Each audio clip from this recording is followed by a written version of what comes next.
ارشاد فرمایا اللہ رب العزت نے کہ اگر میرے بندے تو میرے دیے ہوئے رزق پہ صبر کر لے گا، قناعت کر لے گا، میرا شکر گزار بن جائے گا تو لوگوں میں سے سب سے بڑا غنی تو ہوگا۔ سب سے بڑا غنی وہ ہے جو رب کے دیے ہوئے پہ راضی رہ جاتا ہے۔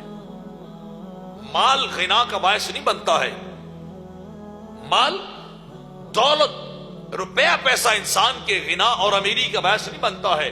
الغنا غنا النفس، میرے کریم آقا علیہ الصلوۃ والسلام نے ارشاد فرمایا غنی تو انسان دل سے ہوتا ہے، جس کا دل غنی ہے وہ ساری کائنات سے بڑا غنی ہے، اور جس کا دل غنی نہیں ہے وہ ایک ایک روپے کے پیچھے مر رہا ہے، مال کو نہ اللہ کے راستے میں خرچ کرتا ہے، نہ کسی بہن بھائی کو دیتا ہے، نہ کسی غریب فقیر کو دیتا ہے، نہ کسی بیمار محتاج کو دیتا ہے، اور سانپ کے رکھ لیتا ہے۔ اربوں خربوں روپے ہیں اور انہیں وہ ان کے اوپر سانپ بن کے بیٹھ جاتا ہے۔ فرمایا یہ غنی نہیں ہے، سب سے بڑا بخیل ہے۔